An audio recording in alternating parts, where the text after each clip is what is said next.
everybody. Welcome to Friday Live with Findmypast. I'm Daisy. If you caught my session with Ellie before, you'll recognise my face. But if not, hi. I work with Ellie in the brand team, and I'm a copywriter and researcher for Findmypast. So it's great to be here with you guys here today. I'm going to be talking a little bit today about our National Trust collaboration, which was announced today. So it's very exciting. We're going to be going into like a little bit of the research about that and talking about some of those stories. This is my first time doing this on my own, so please forgive me if there's any kind of tech slip-ups. Apologize in advance. But yeah, this should be a great session today. I'm really excited to get into the new records and be getting into some of that National Trust research. So hi to everyone. I don't know what the weather's like where you are, but here in London it's kind of grey, a little bit humid, and it's been raining all morning. So kind of disappointing weather. Hi, Janet's saying hi in North Wales. Hi from a cloudy Stoke-on-Trent. Hi from Lancashire. From South Wales, from Somerset. And it's Ellie here in the comments today. So say hello to Ellie too. Great. So let's dive right in then. So as I said, we'll be talking a little bit about National Trust today. So we'll be looking at some of the stories that we've uncovered as we've done a lot of research kind of as part of this partnership. So this research, was carried out by Jen, who I'm sure a lot of you know, our researcher here at Findmypast. And she had a lot of help kind of across Findmypast. So me and Ellie did a lot of work for this, and a lot of other people were all involved. So it's a real joy to be able to show you some of these stories and kind of do a little deep dive into that for you. So before we kind of dig into that and talk about this week's new records, I'm going to kind of talk to you a little bit about this 2-day Heritage Open Day event that we're putting on the 16th and 17th of September. It's going to be at the Quarry Bank in Cheshire, which a lot of you might know is a really, really fascinating National Trust site. So this 2-day event, so we've got Saturday, which is a ticketed event, where we'll be revealing some of the stories we found with our research and kind of doing a bit of a deep dive into Quarry Bank's history with some talks too. And Sunday is open to all. So we'll be there helping people to research their own family history. And also we're going to have a lot of expert talks on. So on Sunday, you don't need a ticket. So if you're kind of nearby to the Cheshire area, you can just kind of come along and say hi and join in with the day. So the ticketing has closed for the Saturday event, but we're holding a giveaway, which is very exciting. So there's 10 sets of tickets, so 10 sets of 2 tickets kind of up for grabs. This is for the Saturday event only. So this giveaway was meant to be closing today, but we've extended it a little bit. So you've got until Monday at 5 to enter this giveaway for the chance to win free tickets to this event, 2 free tickets. So you can enter this by commenting on the Facebook post we put out. So Ellie, I'm sure, can drop that in the chat for me. So the question on that post is, what's your favorite National Trust site to visit? So if you just kind of drop a comment on that post, that enters you into the giveaway. Hi, I can see Liam in the comments. Hi to everybody else that's joined. Hi to my nan and granddad that have joined. Findmypast regulars. Okay, great. So kind of, so don't forget to enter that giveaway if you'd like to attend that event on the Saturday at Quarry Bank. So before we have a look at the new records this week, then we'll go on to the question of the week. So my question for you this week, have you ever visited a grave of your ancestor?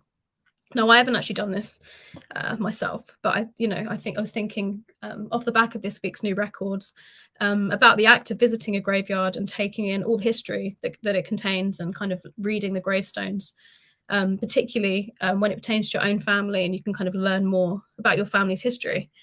So have a little think and get commenting with your answers to this question. Have you ever visited the grave of your ancestor?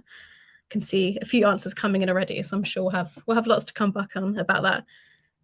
That's brilliant. So let's dive right in then. Oh, thank you, Ellie is starring those for me so I can come back to all of them and we can have a look at these. Thanks, Ellie. After we've gone through this week's new records.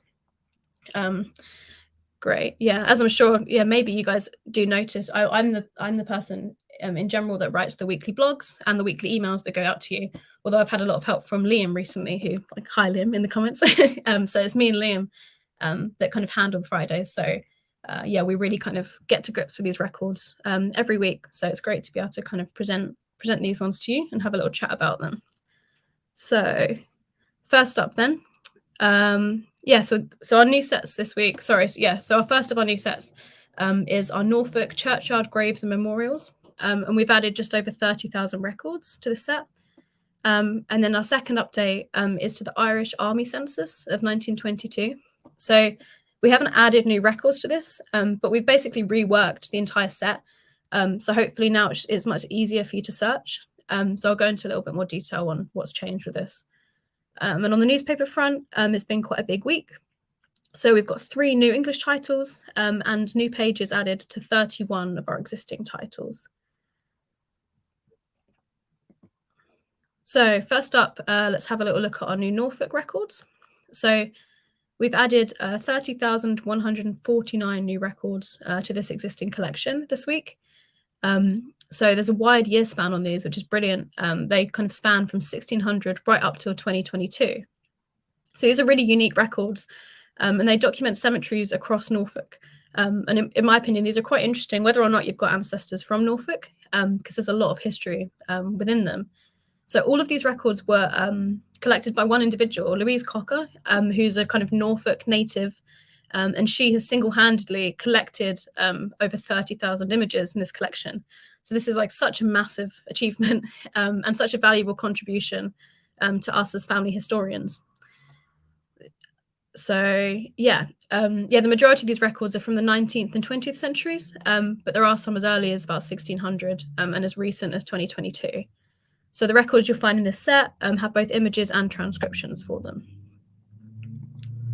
So if we look at the kind of image browse section of this set, you can see how we don't search for these by name, but we can see the location, the cemetery name, and also a field for optional keywords.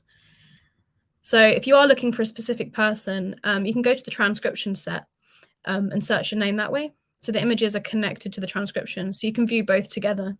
You can look at the transcription and then go and check the original image too. In case there's any details the transcription might have missed. We'd always recommend doing that. So once you get to the images themselves, you'll see high quality photos of these graves. Obviously, how legible they are will depend on how old the grave is and how much the grave is eroded over time. Obviously, the newer ones are far easier to read because they've not had to kind of weather the years in the same way that one that's 500 years old has had to. But yeah, I was kind of surprised when looking through this set that there are quite a lot of older ones which are surprisingly clear to read. So it's really the luck of the draw. So this is just one example that I found when I was having a little dig through these records. So this is the grave of Arthur Harry Smith, who was born in 1855 and died in 1942. So just from his grave alone, we can learn about his job. So it says on his grave that he was the headmaster of Langham School for over 20 years. And his wife was buried with him here when she died later in 1967, when she was aged 89. So I haven't had a chance to look further into Arthur, but you guys might want to, and let us know in the chat if you find anything interesting. Obviously, when we see 1942, we know that he died during World War II, but he was 87. So it's unlikely that he died during active service, as he was a little too old for that. So as well as kind of key details like birth and death date, we get rich detail from Arthur's grave. So we've got an inscription on here, which is a Bible quote, and we get to see kind of this vivid picture of who Arthur actually was, which is much more detail than we can sometimes find just from the birth, marriage, and death records. So I'd recommend having a little browse through these yourself to see what you can find, whether it's about kind of your ancestors or about other people not within your family. Another thing that I thought was interesting about this set is that it's not just graves like this one. There's kind of all kinds of memorial plaques and statues and engravings. I was looking at Norwich Church, for example, Norwich Cathedral, and there's kind of lots of different engravings and photos of different adornments kind of on the inside and the outside of this church. So you really never know what you might find from this.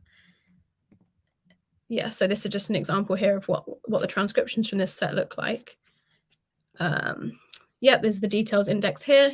So you'll learn a full name, a birth date, a death date, a cemetery, and a place name from each transcription, as well as additional details, as we've mentioned.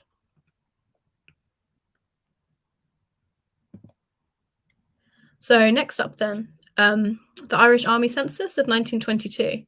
So as I mentioned, rather than new records here, we've got an update to an existing collection of records.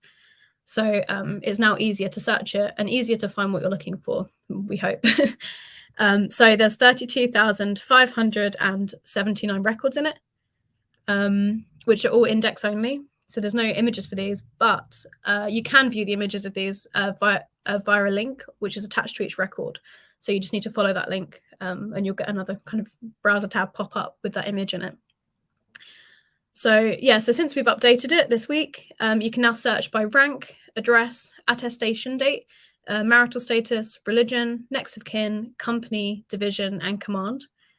So if we look at this example that I found here, this is a census return from the Portobello Barracks in Dublin. So if we take this first line as an example, we can see the captain, Domhnall O. Coughlin, and he's got a kind of potentially anglicised spelling of his name in brackets. That's what I thought anyway. And he's age 40. So he's from Skibbereen in County Cork. And we can see from this entry that he's a Roman Catholic. And actually, indeed, all the men on this record were Roman Catholic. So in addition to these details, we're given the date of his attestation and even his mother's full address. So this is obviously a really valuable detail if you find your ancestors' names in these records. So hopefully the work we've done on this census will improve your experience of using it because it is now easier to search by all these different fields. So kind of go into that and have a little look and see what you guys think. So if we move on to newspapers then, so we've got 3 new titles this week, the Skelmersdale Reporter, the Sutton and Epsom Advertiser, and the Western Echo. So for the Skelmersdale Reporter, we've added a kind of intermittent years between 1963 and 1978. For the second one, the Sutton and Epsom Advertiser, we've added 1908 to 1914, and then 1916 to 1928.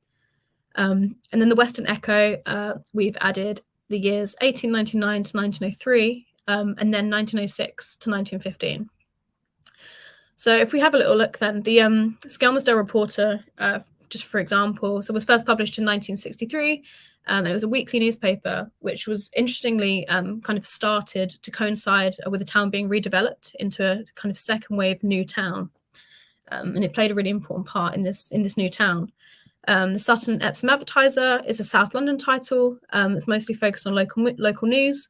If you're a football fan and interested in kind of sporting history, you might be able to find some good coverage of Crystal Palace FC in this newspaper.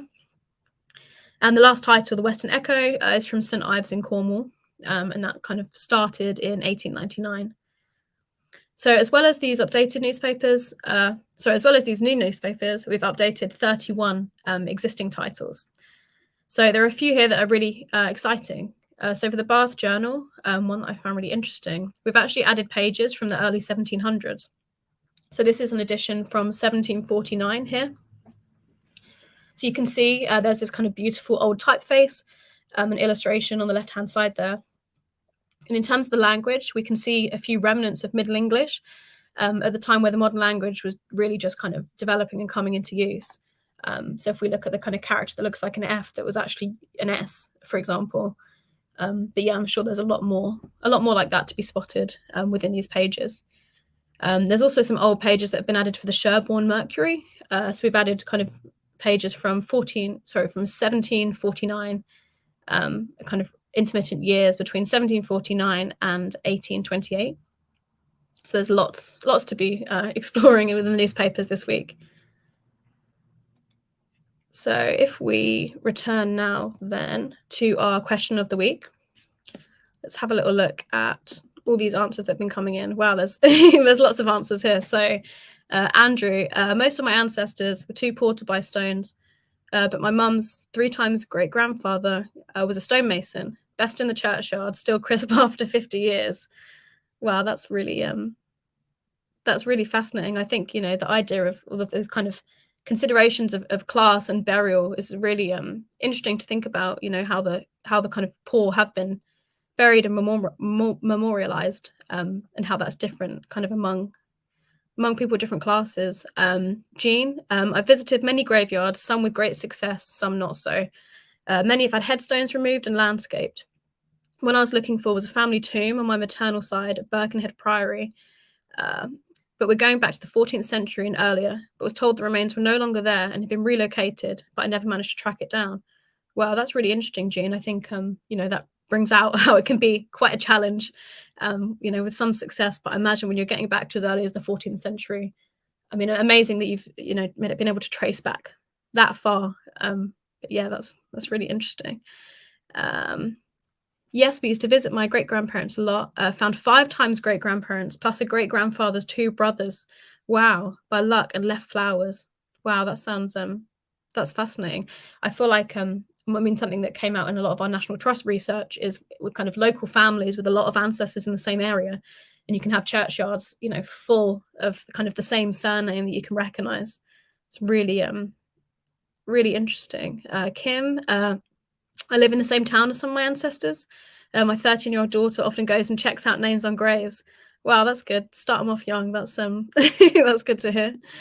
Bethan, yes, I've visited graves for my great-grandparents and my great-great-grandmother who was with them, which is the only record I have for her death. The record is elusive.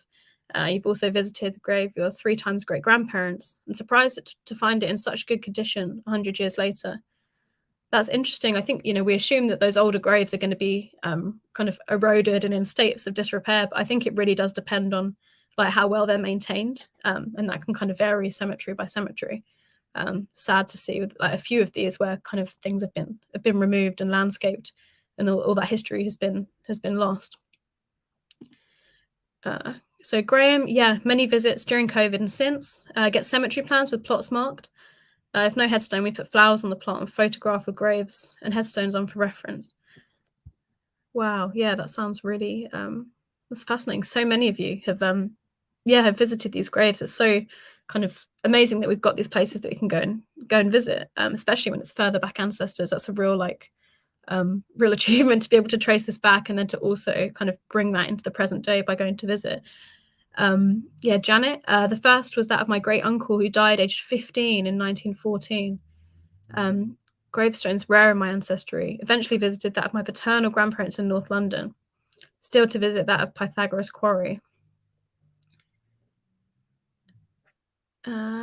Ellie in the comments also. I knew my nan and granddad were buried in, how do I say that? Rule? No, Rule. I should have just avoided saying it. Sorry. Maybe somebody can comment phonetically how I should say that, so as not to be offensive to the Welsh. Sorry about that. Ellie didn't realize my great grandparents were buried there too, very near my grandfather. I think it just shows, doesn't it? Some of these things you don't know until you actually maybe go and visit the grave, and then you can make all these discoveries. Ellen, outside of my dad's grave, I haven't visited any. I keep hoping to do some when we head home to Ohio, as there are several who are among the first settlers to the state. And Liam too. So Liam visited the family plot in Donegal 2 months before I started to Findmypast, and didn't have it in my head to record details. That is very, very frustrating. How could you know you'd be building your tree just 2 months later? Great. So we're going to move on now then to have a little talk about the National Trust partnership. But feel free to keep answering this question in the comments. We can hopefully, if we've got time afterwards, we can come back and have another look at these. Sorry, I'm just seeing all the comments of how you meant to say real. Okay, real. It's real. Amateur stuff, really. Yeah. Right. So let's move on then to, sorry, I'll just wait for my PowerPoint to catch up. There we go. Right. So, as I've already mentioned, and as you might have seen in the announcement today on our social media and elsewhere, we've unveiled this collaboration with the National Trust to kind of bring stories that haven't been told before to life. So, our approach here was to find these kind of hidden lives and hidden tales and uncover them using our records. So, particularly using the 1921 census. So we actually researched, as part of this, 10 properties across the UK. So you'll find them listed in that blog there that Ellie's linked in the chat. But these properties are Quarry Bank in Cheshire, Alarond in Devon, Avebury Manor in Wiltshire, Birmingham back-to-backs, Blickling Hall and Estate in Norfolk, Coat Hill in Cornwall, Knights Hayes in Devon, Sizergh in Cumbria, the Workhouse in Nottinghamshire, and Wordsworth House in Cumbria. So we actually, sorry, I've been a bit, there you go. That's a bit presumptuous, skipping that slide. Yeah, so we know a lot about the histories of the kind of owners of these houses, a lot of nobles and kind of aristocracy that lived and owned a lot of these properties. But we actually know, very little about the staff that lived in them, and actually the people that were responsible for running them day to day. And this is something that we wanted to kind of tackle with this collaboration. So yeah, we started with this 1921 census with this research. So we were kind of asking questions like who lived at each property, how did they end up there, and in some cases, where did they go next? So we found really interesting stories at all 10 of these properties. And I don't have time to read all of them to you and kind of go into all of them, but you can read them for yourself with some kind of story pages that we've built. So there's 10 of these, each corresponding to each property. So you can have a little look at these yourself, and there's kind of links out to all of the sources that we found, all the records we used, so you can go into a lot of detail looking at those. So our research also is already up on display at Quarry Bank. So if you kind of get to Quarry Bank at any point aside from the Heritage Open Day events, you might spot some of our findings on display there. So yeah, so I'll be going through just like 2 of these stories just to give you a little taste of the kind of things we discovered. So I'll be talking a little bit about Alarond in Devon and Back-to-Backs, which is in Birmingham.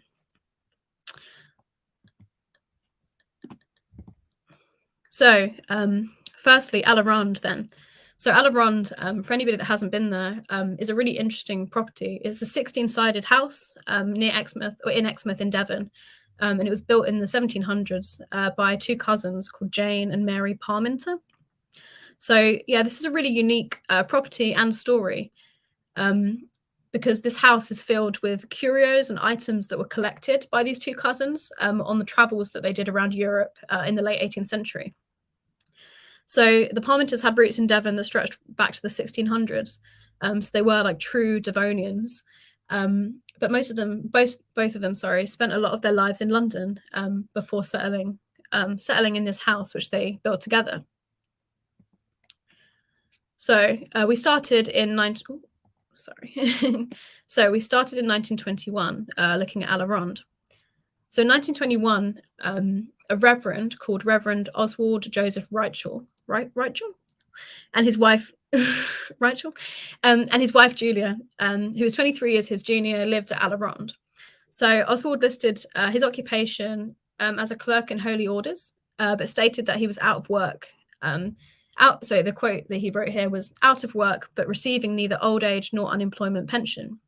So how did this out of work reverend and his wife come to live here? So we this was the question that we answered with our research. So the story starts with the Parminters. So Jane Parminter, who was born 1750 and died 1811. She died in 1811 and left her cousin Mary as the home's sole owner.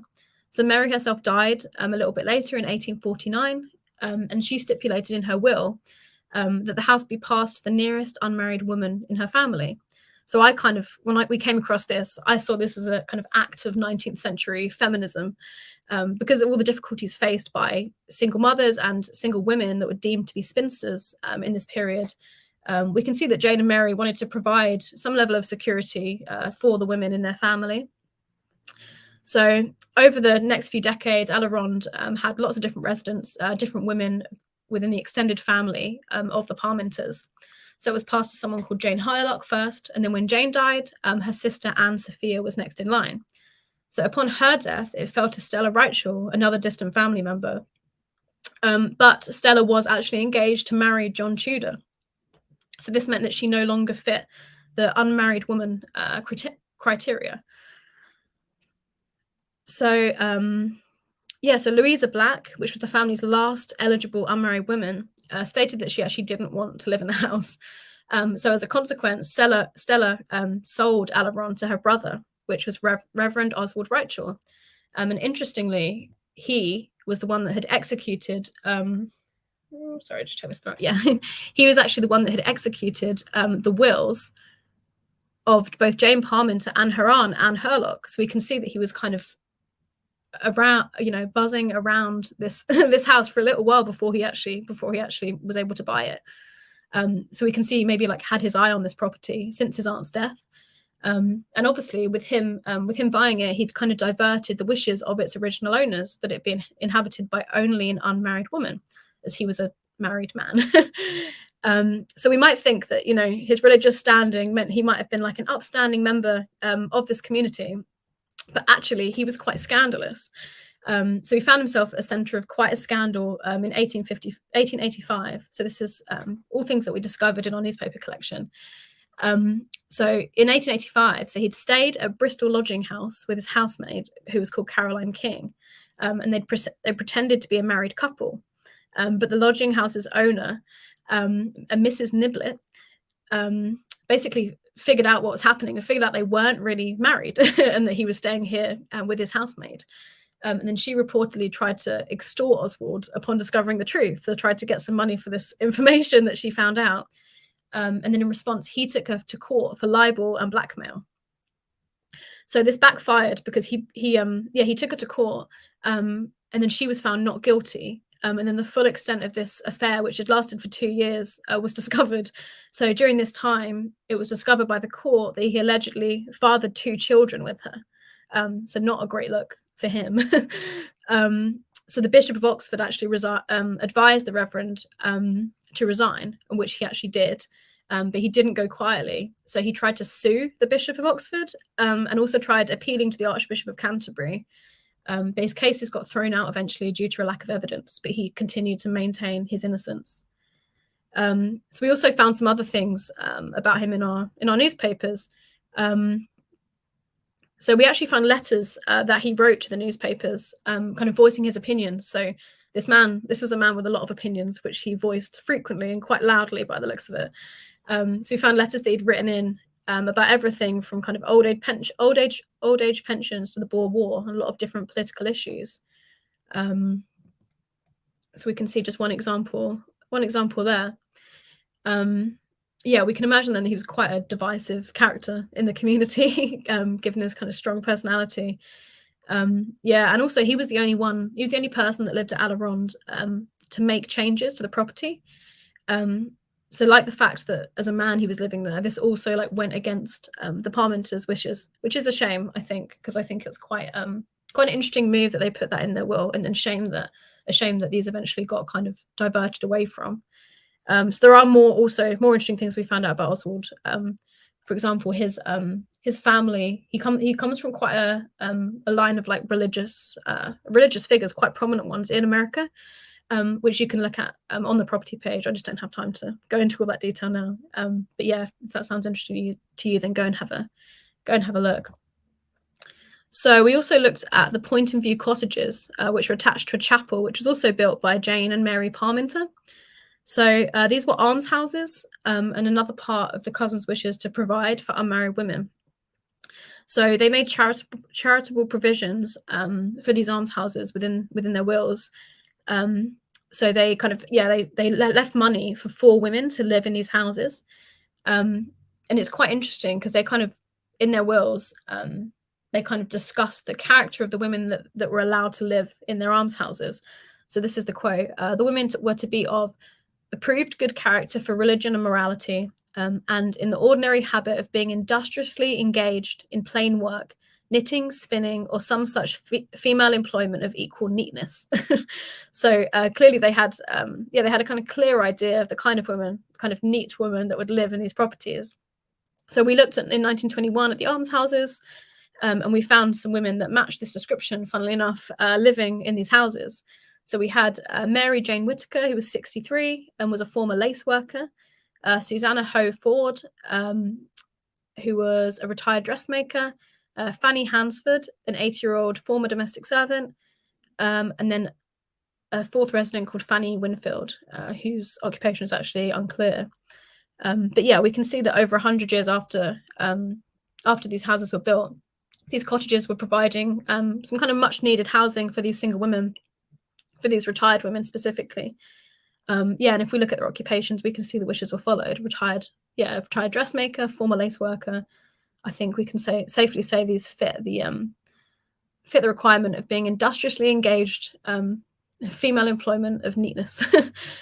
So if you want to kind of read a little bit more about Aleronde, like I say, just head over to those property pages and have a look, because there's even more that I just haven't gone into. So next then, so yeah, this is just the 1921 census return of those women that lived in the almshouses. So next I'm going to talk a little bit about back-to-backs. So this was inner city slum housing that was built in Birmingham. So these kind of houses were kind of very dominant in the Birmingham landscape in the 19th and 20th centuries. They were built across the Midlands and across the north of England by factory owners, basically trying to house all of their workers for as cheaply as possible and in as little space as possible. So these particular houses that are cared for by the National Trust, there's 11 of them within Court 15. And yeah, back in the day, they were home to as many as 60 residents at once. And they had just a few shared outdoor toilets between them. So the conditions were noisy, cramped, and unsanitary. So this property, or these properties, are the last standing example of back-to-back housing in Birmingham. So they can tell us a lot about the poverty that was endured during this period and during this era of pretty kind of rapid change in an industrializing Britain. So from 1918 onwards, back-to-back courts were gradually demolished as part of a post-World War I development program. So in Birmingham, this was the exception. So the street-facing houses here were actually occupied by shops and businesses. There was a taxi rank, a chip shop, and a tailor's, and more. And it's because of one particular tailor called George Saunders and his tailoring business that the back-to-backs were preserved, because he kind of resisted them being demolished. And then he eventually, upon his death, they were handed over to the care of the National Trust, which is amazing, really, that these then have been preserved for us to walk around and explore. So for this property, we took a slightly different approach. So we didn't trace families back, but we traced them forward to see who was there in 1921 and then what happened to them afterwards. So the first family that we found then, the Dowells, who lived at 50 Inning Street. So Kate, who was 39, is the head of the household, and she has 4 children. Thomas, who was 14, who was actually in work as an assistant brass worker. Frederick, who was 12, Harry Water, aged 8, and Kate, who was 5. So interestingly, as you can see here on the PowerPoint, the top line of the census was filled out but then crossed through. So on this return, we see Harry Dowell, who was listed as a visitor. So the children's records indicate that both their parents are alive, and I think we can fairly assume that Harry was their father, but that for whatever reason he didn't live with them. And it may be due to the kind of moving nature of his employment. So Harry's occupation is listed as a theatrical comedian with no fixed place of work. So obviously this is interesting, the idea of kind of trying to picture the life of a comedian in the early 1900s. So actually he's one of just 412 people in the 1921 census who list their job as comedian. And he's one of 2 comedians in Birmingham at that time. So the other, we did a little bit of digging and we found the other, whose name was Arthur Scottock, who was actually living on a different back-to-back just down the road on Irving Street. So we can see with these poor conditions that the life of a comedian in the 1920s wasn't a life of luxury by any means. So just down the road then, we found the Hoare family at 81 Her Street. So we find Charles, who was aged 72, and his wife Annie, aged 69, and they live with their adult son, Charles Henry. So Charles Sr., who had been born in Ireland, is an out-of-work bricklayer, while his son is on an army pension. Charles Henry, his son, is listed in the census as having his right arm off. So we kind of did some digging into his military records. And yeah, they indicate that he'd enlisted in the 9th Battalion Royal Welsh Fusiliers in 1914. So he was taken as a prisoner of war in Germany and suffered a gunshot to his right arm, which explains that detail that was included in the 1921 census.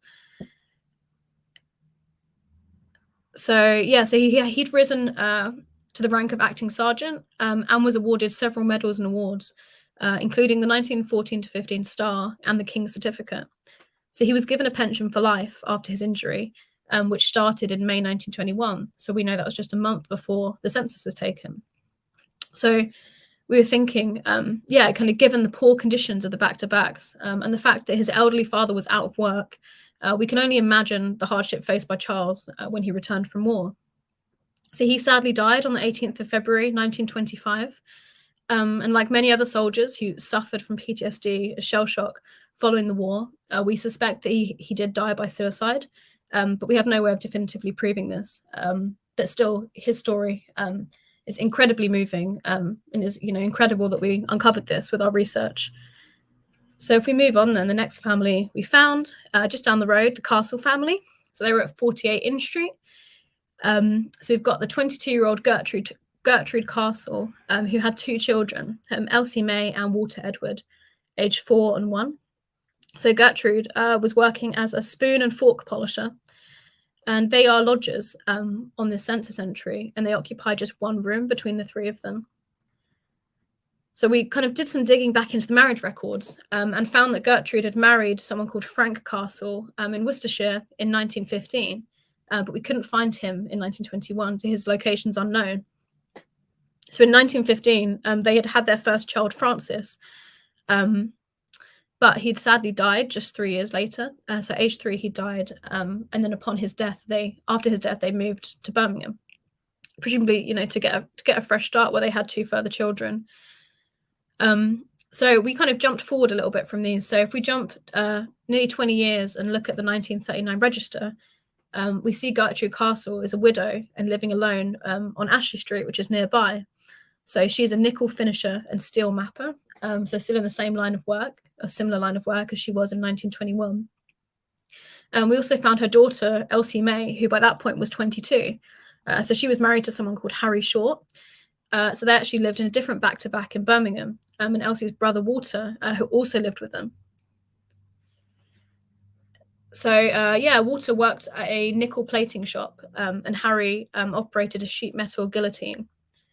So I think their story is interesting. It was interesting to me anyway, because it shows this kind of cycle of poverty and how difficult it was to kind of rise above the conditions that you were born into, despite performing this quite difficult work, often very monotonous work.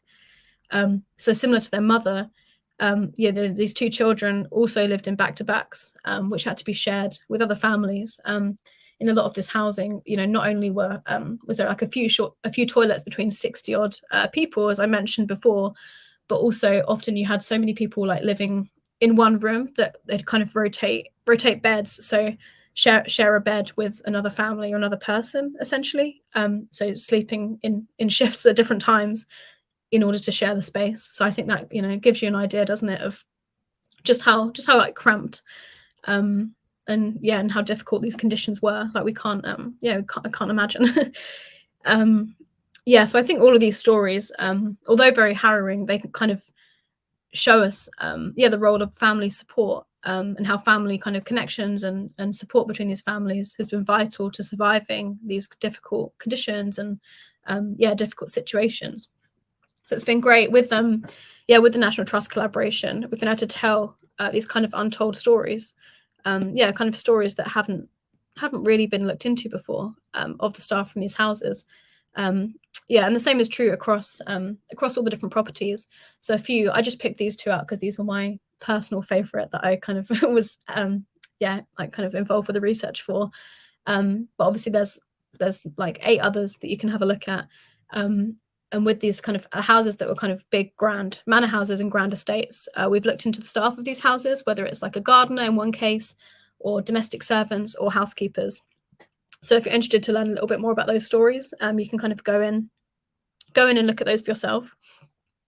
So yeah, and also hopefully we'll see some of you at our Heritage Open Day events on the 16th and 17th of September. And yeah, just be sure to watch out for more National Trust activities that we've got lined up, because there'll be more exciting things coming. Yeah, we've been very busy with National Trust, lots on our plates, so there'll be lots to kind of discover. Oh yeah, that was just a picture here. That's a picture of Birmingham's, I think, illustration of Birmingham's factories, and where the back-to-backs were. So you can see see they're right in the center of Birmingham. I just forgot about that slide. Yeah, okay, we've got a little bit of time now, so we can maybe have another little look at question of the week, any that I missed off before, any that have come in since. Also, if anybody's got any thoughts on those stories that I've shared, or any other National Trust things they would like to share, feel free, we can look at those too. Let's see, find where I left off last time. Sarah said, I've been spending one sunny morning weekly, weather and other commitments permitting, during the summer hunting for family headstones with some success. On Sunday, I'll attend the cemetery where my parents are buried for the annual pattern, where the living decorate the graves with flowers and celebrate the Mass. It's always a great opportunity to meet relatives and childhood neighbours. Wow, that sounds brilliant. That sounds what a great idea to set aside that time to really dedicate yourself to that. Yeah, one thing I was so impressed about with these records this week is the fact that all of these photos were collected by one person. And considering there's over 30,000, I think that's quite mind-blowing. It shows quite how much time has been put into these. But amazing that we can do that too and really enjoy these all the history contained within these gravestones. So yeah, Sarah Ingram, we had to do a virtual visit to Grange. We didn't have time to detour off the A9 last week. An image of a grave had been uploaded in March with a wealth of information. So I'd found the 1841 census with my 4 times great-grandmother, her daughter, and her young illegitimate son, Charles Nichol. The gravestone was erected by Charles Nichol and his wife Elizabeth of New York City, US of America. So it was confirmed. Oh, it's cutting me off the very last bit of this, so you might want to just comment again with the last bit so I can actually see it. But wow. So from that, you were able to confirm, from New York. So confirmed, looking at the dates Betty had, and then it's cut off. So please do tell me the end of that story, because I'm invested now. we need to hear that last bit. Ellen, while I haven't visited it, I was able to have my 2 times great-grandfather's headstone replaced, as he was a veteran of the Civil War. Wow, a very kind soul, gave me the instruction. The Veterans Administration replaced it at no cost. That's brilliant. This is really interesting to hear about these stories of graves across the world, like not just in the UK but in the US and beyond. Kathleen, sadly, there's also an unmarked famine graveyard in the town in a different location. Wow, I imagine sites like that to visit is incredibly moving and it's incredibly tragic, really. So Georgia, the only grave I've visited is that of my great-grandmother, Margaret Norton, at Chingford Cemetery, Waltham Forest, London. We were given the location, but there was no headstone there. She died in 1943. Amazing to have been able to find that, despite the fact there was no headstone there. I think that's just one of these difficulties we face, right, with trying to visit these ancestors in these cemeteries. Patricia, I visit cemeteries quite often up in Cumberland when visiting. Not many older ones have headstones, as they could not afford one. And Andrew, long weekend in France visiting grave of uncle my dad didn't know about. Died of flu 3 weeks after armistice. That's really what a sad story. There's so many. I'm just having a little little flick through to see if there's any ones that anyone that I'd missed. Yeah, Daphne said yes, loads in Norfolk and Bexhill-on-Sea. Wendy, haven't found graves, but have visited churches in England where ancestors were baptized in the early 1600s, and have visited graves of ancestors here in the US. Yeah, that's interesting. I guess that's another aspect of this to explore, not only the kind of location that ancestors were buried at, but places that they were baptized at. Um, because often, especially on Find My Past, like a lot of these records, they'll list the exact church, so you can kind of get that exact location.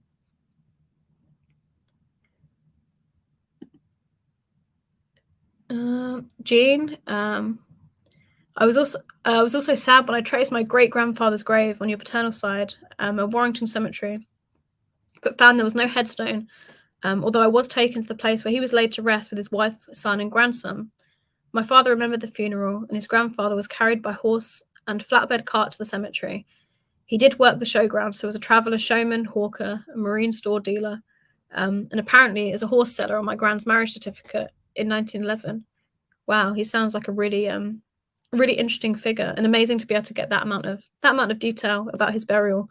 I think that's what I really love about these records, about the memorial inscriptions, is being able to see kind of the exact words that family members at the time chose to commemorate their loved ones with, and getting that carried forward is amazing. Let me see if there's any more that I've missed. Lynn visited ancestors' grave sites on Vancouver Island, but that only goes back a couple of generations. Further back, they're in Scotland, England, Wales, and Ireland. Sounds like you need a trip over here then, Lynn.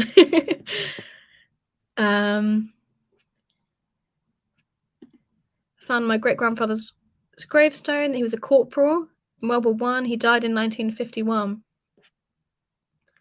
Wow, it really is surprising just quite how much detail you can find from these. When I lived back home, I did a recce to Southern Cemetery in Manchester, which is very well mapped out, and visited a handful of people. Now in Derbyshire, and I have a branch of the family who originated down here, so I've visited some more distant relations' graves and churches. It sounds great. It sounds like you're very on it when it comes to tracking these, Emma. Yeah, it certainly does help when you've got maps of cemeteries online that you can look at. That makes your job a lot easier, I think, rather than having to walk around an entire cemetery before you can find your ancestor. Oh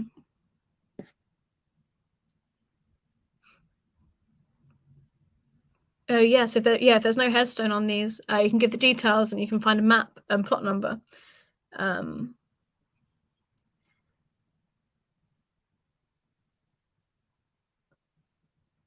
Patricia, yeah, my friend is transcribing records at Muncaster Church, at Muncaster Castle. So she walks through and pinpoints my great grandmother's grave. Wow. Sarah, on my maternal side, my great grandfather was living with his wife and children in the court behind Birmingham back to backs. Oh, that's interesting. Ties us together. He was an iron moulder from Shropshire. His daughter Emily went to Manchester and then worked at the Crown on Deansgate as a servant cook, before marrying Charles Perrin, a widowed policeman originally from Fiskerton, Lincolnshire. Links. I found her grave in the Southern Cemetery. He'd had both his wives buried in the same plot, which confirmed birth and death. Interesting. Thanks, Sarah. You've like perfectly tied together the new records from this week and the National Trust. Tied them both together with that comment. And oh yeah, same for you, Kim. East Riddleston Hall near Keighley, West Yorkshire, is a National Trust property. So once owned by James Murgatroyd, is that how you say that? Hopefully. There's a few tales I've been told about him. Interesting. Maybe I don't know if you've done this already, Kim. I wonder if there's anything you can find in the newspapers. Find if there's someone that's got a bit of scandal around them. If you head to the newspapers, sometimes find details of court proceedings or other things like that. As Linda said, St Pancras and Islington, cemetery map for there. I've marked it up with coloured dots for all the different family lines. Have 40 plus burials in there with more to find. Wow, that's amazing. Good idea to have it on a map to be able to keep track of this all.